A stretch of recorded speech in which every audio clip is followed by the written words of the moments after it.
para dar boas notícias para vocês. Estamos de volta com os nossos cultos presenciais a partir de domingo que vem, dia 9/8 às 7:30 da noite.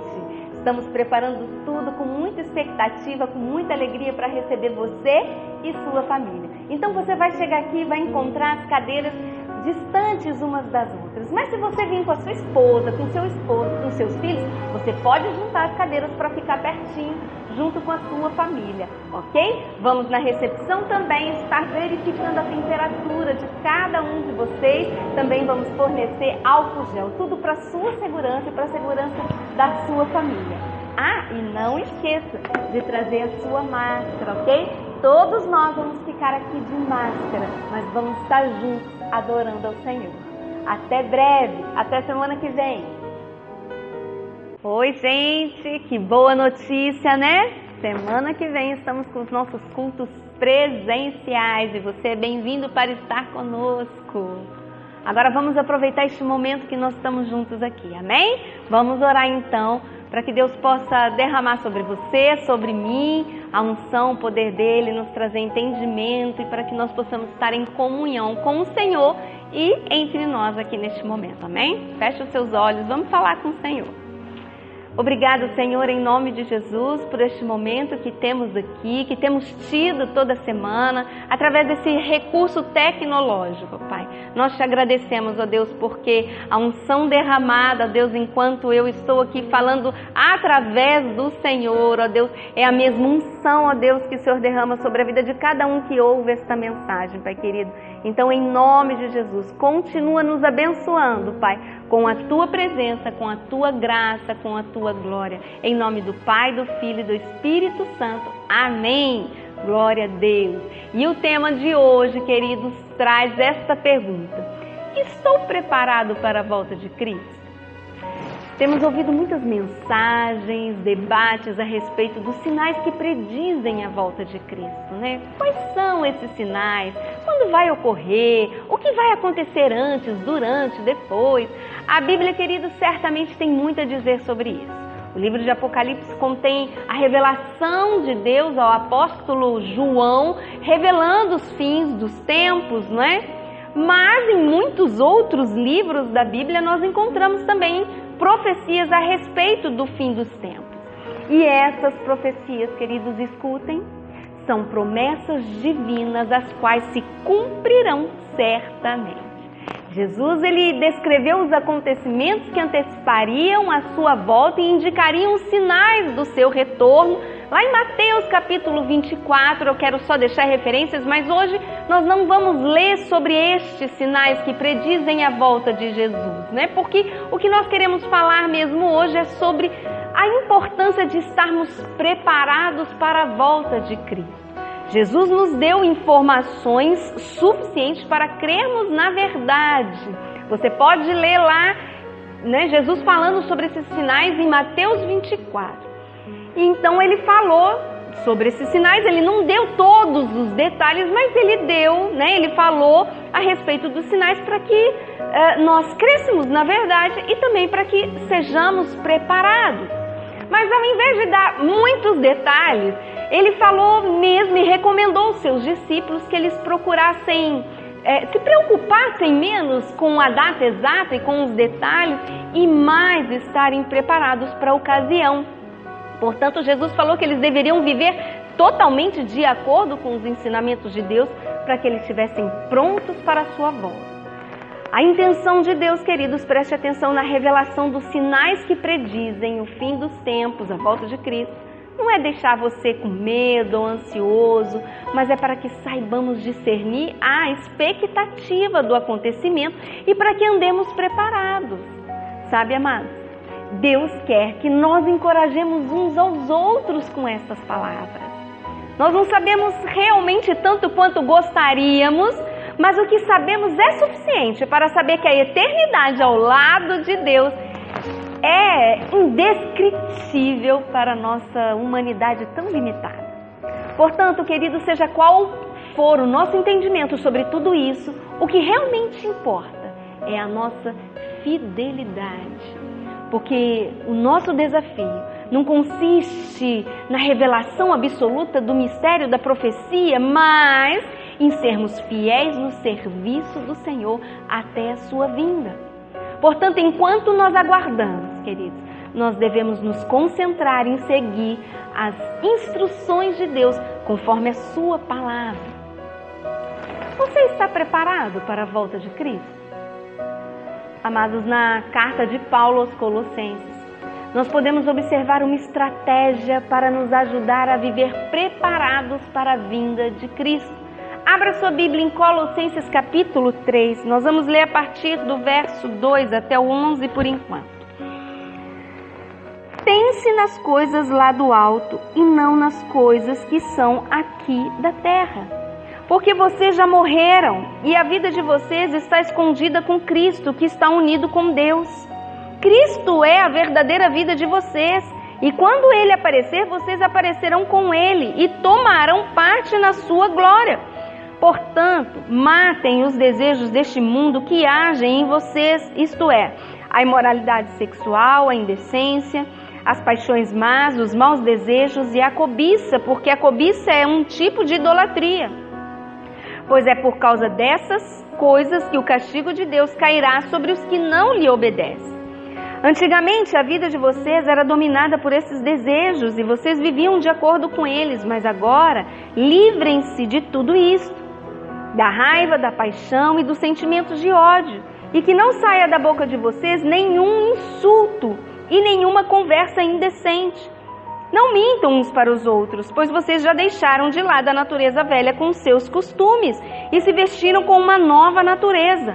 Essa natureza é a nova pessoa que Deus, o seu Criador, está sempre renovando para que ela se torne parecida com Ele, a fim de fazer com que vocês o conheçam completamente.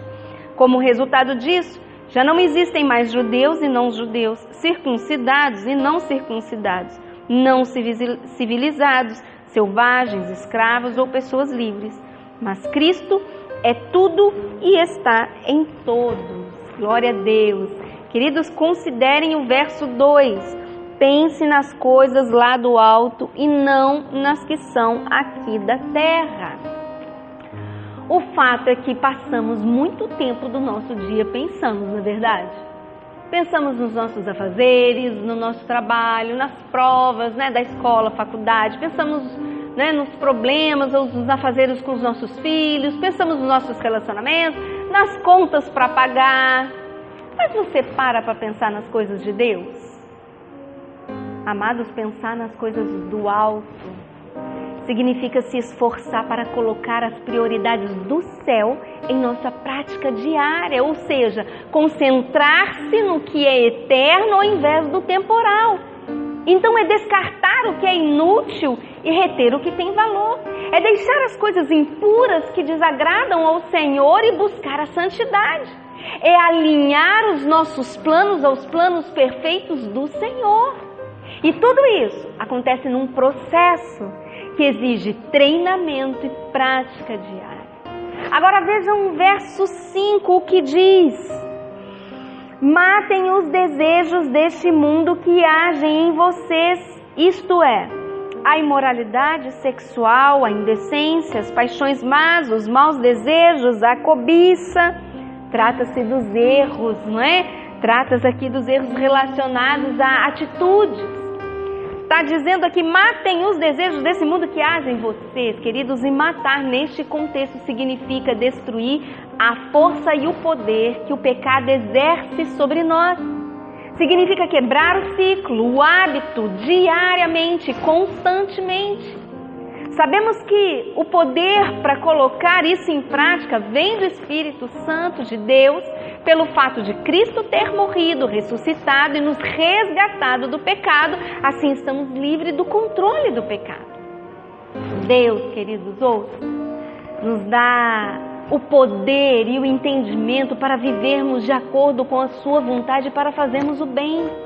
Porém, o processo exige a nossa cooperação voluntária, ou seja, a escolha é nossa quanto ao exercício da nossa responsabilidade no processo.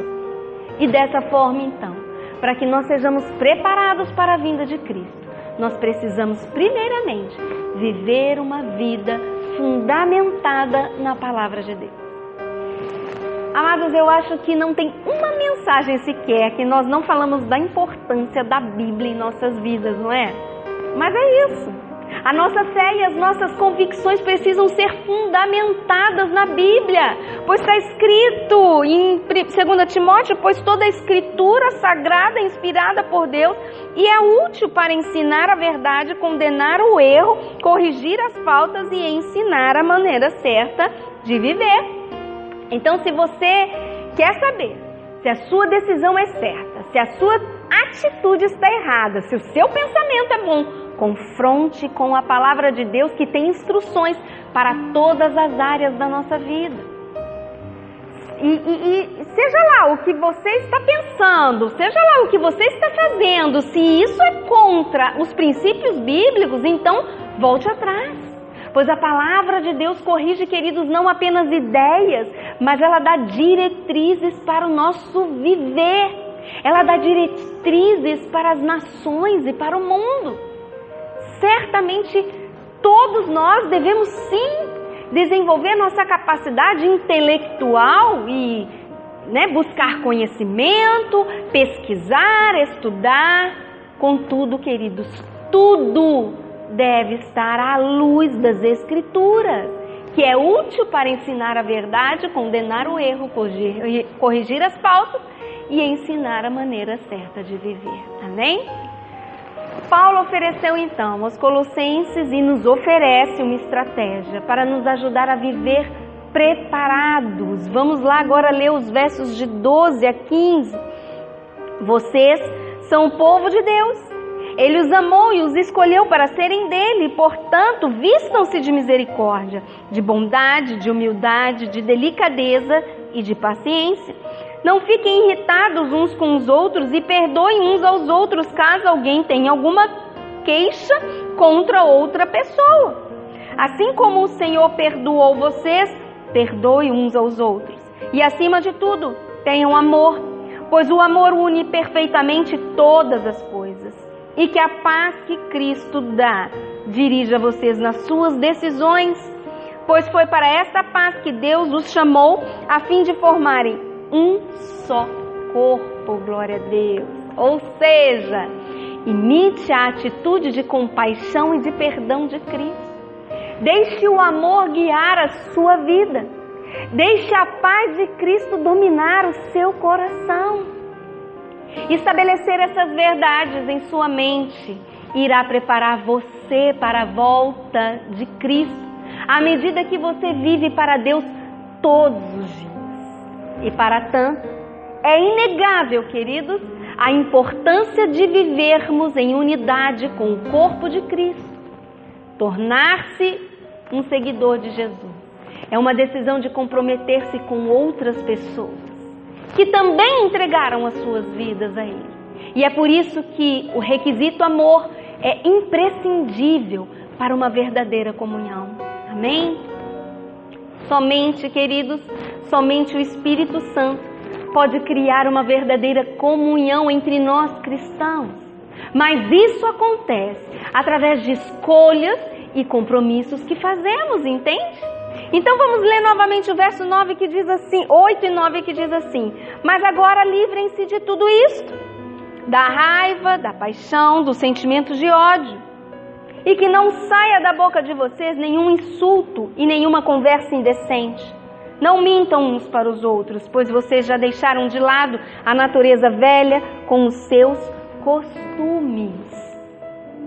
Livrem-se de tudo isso, ou seja, está escrito, Livrem-se de tudo isso. Ou seja, jogue fora. Abandone este comportamento, a raiva, a paixão, os sentimentos de ódio, os insultos, conversas indecentes, mentiras. E tudo isso, queridos, envolve escolhas. A escolha de alimentar a nossa vida através da palavra de Deus, através da oração, da obediência, ou a escolha de alimentar a nossa carne. Todos os dias, preste atenção, ouçam isso. Todos os dias, várias vezes ao dia, nos deparamos com escolhas e decisões. E devemos fazer escolhas certas a cada dia, a cada momento, decisões condizentes aos ensinamentos bíblicos. E a partir do verso 12, então, encontramos as virtudes que edificam as nossas vidas e edificam os nossos relacionamentos. Eu vou ler novamente. Portanto, vistam-se de misericórdia, de bondade, de humildade, de delicadeza e de paciência. Não fiquem irritados uns com os outros e perdoem uns aos outros, caso alguém tenha alguma queixa contra outra pessoa. Assim, como o Senhor perdoou, vocês perdoem uns aos outros. E acima de tudo, tenham amor, pois o amor une perfeitamente todas as coisas. E que a paz que Cristo dá dirija vocês nas suas decisões, pois foi para essa paz que Deus os chamou, a fim de formarem um só corpo. E essas virtudes, queridos, que Paulo nos encoraja a desenvolver, denota em nós a nova natureza que nós recebemos quando estamos unidos com Cristo. Veja lá no verso 10. Essa natureza é a nova pessoa que Deus, o seu Criador, está sempre renovando para que ela se torne parecida com Ele, a fim de fazer com que vocês o conheçam completamente. Quanto mais conhecemos Cristo, quanto mais crescemos em Cristo, quanto mais o nosso amor por Cristo cresce, mais queremos seguir os seus caminhos, a sua orientação, a sua vontade.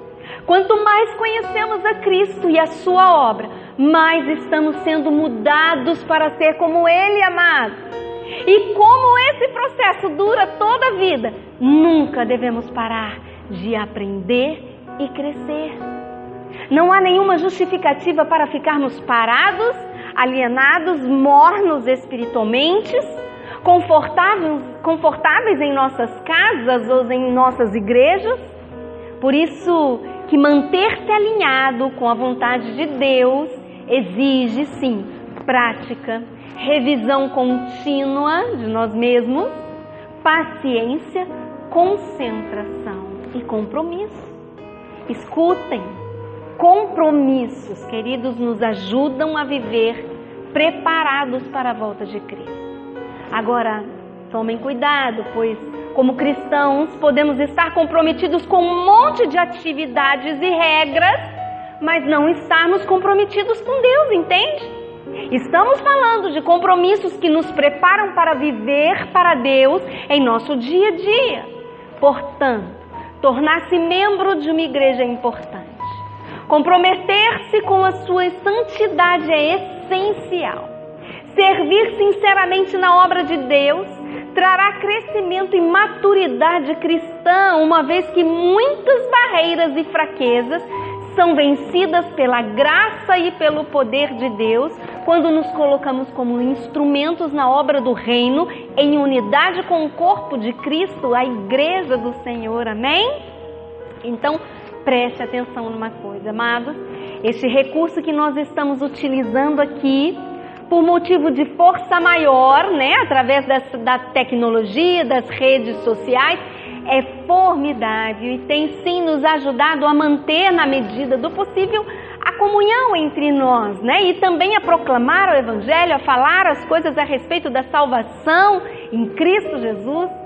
Mas os cultos em casa, as mensagens online, não substituem o envolvimento pessoal, a comunhão presencial, a unidade com o corpo de Cristo, a igreja do Senhor, amém? Sabendo que o Senhor poderia voltar hoje, alguns podem ser tentados a parar tudo e só esperar por Ele, né? Tipo assim, Jesus vai voltar mesmo, então eu vou ficar aqui na minha casa quietinho, no meu sofá, porque Ele vai voltar, então eu vou ficar aqui esperando por Jesus. Queridos, mas a Bíblia apresenta o retorno de Cristo como uma grande motivação para agir e não para parar de agir. Paulo disse aos irmãos de Coríntios, veja lá, portanto, queridos irmãos, continuem fortes e firmes, continuem ocupados no trabalho do Senhor, pois vocês sabem que todo o seu esforço neste trabalho sempre traz proveito. A Bíblia nos motiva, queridos, a estar fielmente envolvidos no serviço do reino. E isso significa estar ocupados fielmente em nosso ministério, envolvidos em oração, em intercessão, envolvidos fielmente com o corpo de Cristo, a igreja. João, capítulo 9, verso 4 diz: pois está chegando a noite, quando ninguém pode trabalhar. Devemos trabalhar, queridos, enquanto podemos. Devemos trabalhar enquanto há tempo. Os apóstolos viveram e serviram com a ideia de que Jesus poderia retornar enquanto eles ainda estavam vivos. Agora imaginem se eles tivessem resolvido parar de trabalhar para esperar o Senhor voltar.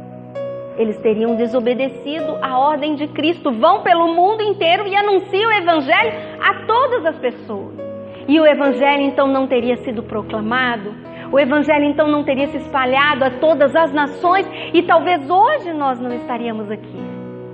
Os apóstolos entendiam que o retorno iminente de Cristo significava que eles deveriam se ocupar com o trabalho do Senhor. E assim, eles viveram suas vidas ao máximo, queridos, como se todo dia fosse o seu último dia. Nós, assim como eles, devemos encarar todo dia como um presente, queridos, e usá-lo para glorificar a Deus. E com os nossos corações cheios de esperança, aguardando o retorno de Cristo. Muitas vezes, as pessoas sentem ansiedade, medo, quando pensam sobre este futuro. Mas elas não devem pensar ou sentir assim, não deve ser assim, queridos, pois para aqueles que já entregaram as suas vidas a Jesus, crendo na sua salvação através da morte e ressurreição de Cristo, os pensamentos sobre a volta de Cristo devem trazer expectativa e conforto, queridos, e não medo ou ansiedade. Pois não é um final de catástrofes que Deus prometeu aos que creem em Jesus como único Senhor e Salvador, pois para estes existe algo muito melhor. Veja, antes de subir aos céus, Cristo fez a seguinte promessa: na casa do meu Pai há muitos quartos, e eu vou preparar um lugar para vocês.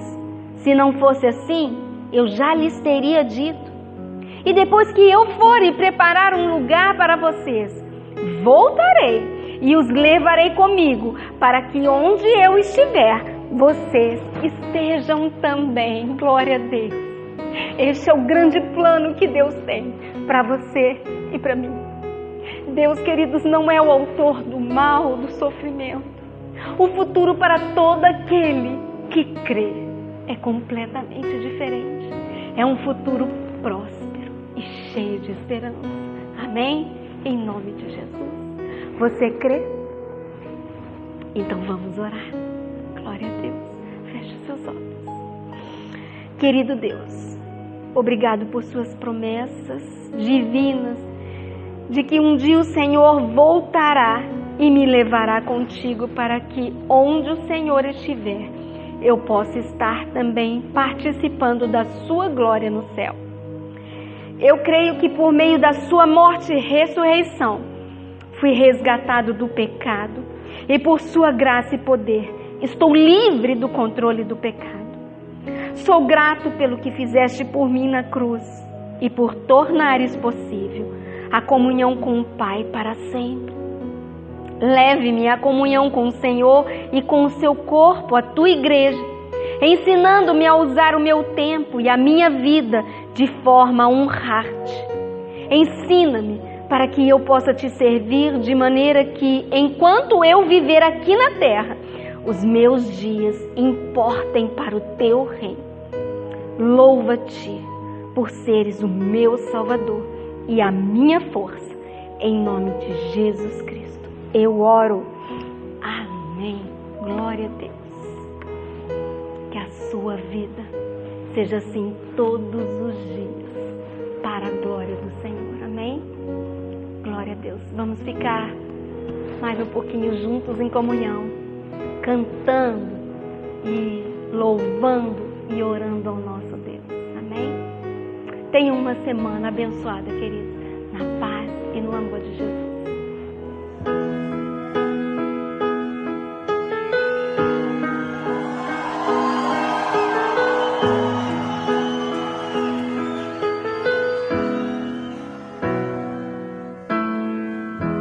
Não se turbe o vosso coração, crede em Deus e também em mim. Na casa de meu pai há muitas moradas. Se não fosse assim, eu não teria dito: vou preparar-vos um lugar. Eu virei e vos levarei. Vós conheceis o caminho para onde eu vou. Eu sou o caminho, a verdade e a vida. Ninguém vem ao Pai a não ser por mim. Em verdade eu vos digo, porque eu vou para o Pai. Mas obras maiores fará.